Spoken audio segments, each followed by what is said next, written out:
পশ্চিমবঙ্গের সর্বোচ্চ শৃঙ্গ, যার উচ্চতা প্রায় 11,930 ফিট। এটি দার্জিলিং জেলার সিঙ্গালীলা পর্বতমালায় ভারত নেপাল সীমান্তে অবস্থিত। সান্দাকপুর সবচেয়ে বড় আকর্ষণ হলো এখান থেকে দেখা যায় 4টি উচ্চতম শৃঙ্গ: মাউন্ট এভারেস্ট, কাঞ্চনজঙ্ঘা, লোৎসে, মাকালু।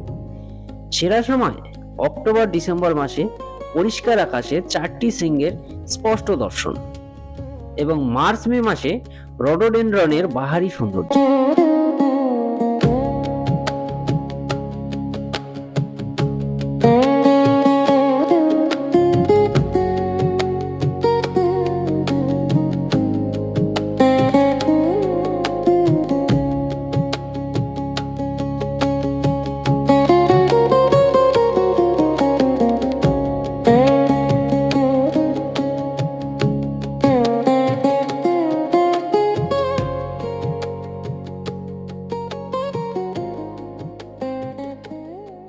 এই যে আমাদের গাড়ি প্যাকিং হচ্ছে সান্দাকপু যাওয়ার জন্য।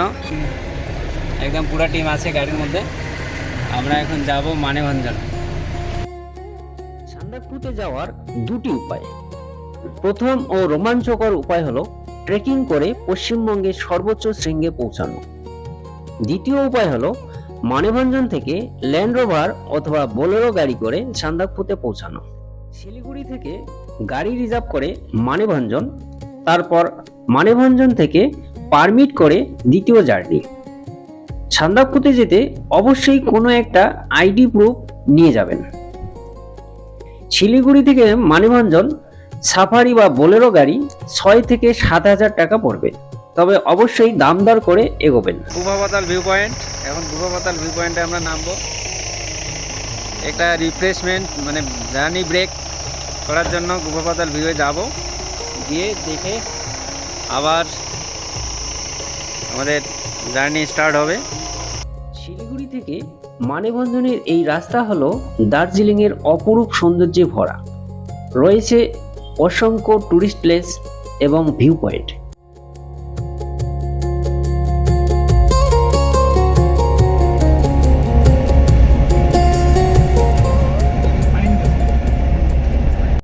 গুফাপাতাল ভিউ পয়েন্টে আমরা ঢুকছি, সবাই আসতেছে এক এক করে। আসো আসো আসো।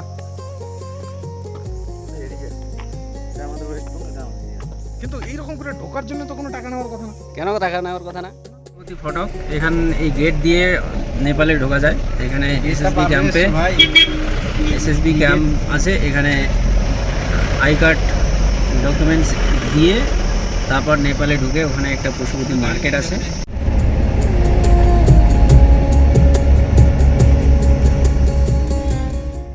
বাজার এটা হচ্ছে, এখান থেকে নেপালটা দেখা যায় ভালো।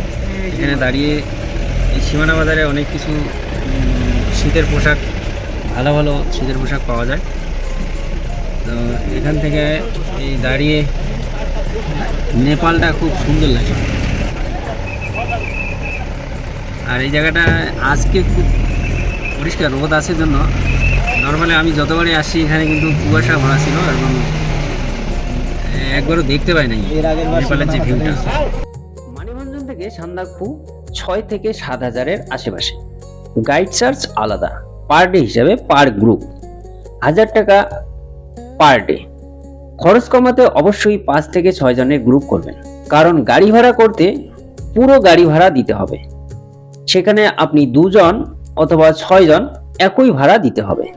এই যে আমরা এখানে দাঁড়িয়েছি সবাই, কালা পুকুরি উল্টিয়ে নয়।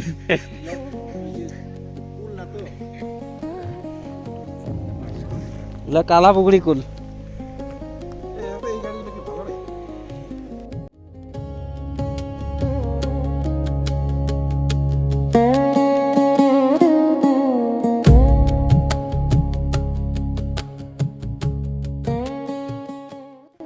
আমরা এখন আছি সান্দাকপুতে। এটা হচ্ছে ইন্ডিয়া। আর এখানে যে ওই যে বড় পিলারটা দেখা যাচ্ছে, পিলারটার ওই পাশটা হচ্ছে নেপাল। তা আমরা ছিলাম নেপালে সানরাইজ হোটেল। এখানে 2টা ভালো ভালো হোটেল আছে। এটা হচ্ছে দি শেরপা চালেট লজ আর সানরাইজ হোটেল। তো সানরাইজ হোটেলটাই পুরানা ছিল এবং ওটাই ভালো, ওখানকার ছাদ থেকে খুব ভালো ভিউ আসে। এইটা জাস্ট এই পিলারটা ক্রস করলেই নেপালে যাওয়া যাচ্ছে। আমরা এখন ইন্ডিয়াতে আসি, এই দিক দিয়ে গেলেই নেপাল। এইখানে এই যে এসএসবি ক্যাম্প আছে, এইখানে এইদিকে জিটিএ ট্রেকার্স হাটগুলো আছে, এখানেও থাকার জায়গা আছে। আগে তো খুব কম জায়গা ছিল, আর আমরা গতকালকে এসেছিলাম। তো যেহেতু এইদিকে ইন্ডিয়ার রাস্তাটা ল্যান্ডস্লাইড হয়ে খারাপ হয়ে গেছে, ভেঙে গেছে নাকি, ওই জন্য আমরা নেপালের রাস্তা হয়েই আসছিলাম। সানরাইজ দেখার জন্য আমরা উঠেছি, কিন্তু এই ফগি ওয়েদারের জন্য সানরাইজ দেখা যাবে না। আমরা ভেবেছিলাম যে কাঞ্চনজঙ্ঘার উপর যে সূর্য ওঠার সময় যে আলোটা পড়ে, কাঞ্চনজঙ্ঘার যে সোনালি কালারটা, সেটা দেখার জন্য উঠেছিলাম, কিন্তু সেটা হবে না ফগি ওয়েদারের জন্য। দেখি যদি ওয়েদার চেঞ্জ হয়। সান্দাকপুর ভিউ পয়েন্ট, এখান থেকে এভারেস্ট মাকালু লোৎসে দেখা যায়। তো এখানে সকাল সকাল সবাই উঠে উপরে উঠছে। এটা ওঠা মোটামুটি সহজ হলেও যতটা সোজা, কিন্তু নামাটা মনে হচ্ছে খুব কঠিন হবে। নামি নেই এখন আমরা, এখান থেকে ভিউটা আসবে। সান্দাকফু দর্শন করে আপনারা চাইলে আলে থাকতে পারেন। এখানকার নির্জন নিরিবিলি পরিবেশ এবং সূর্যাস্তের অপরূপ দৃশ্য আপনাদেরকে মনোমুগ্ধ করবে।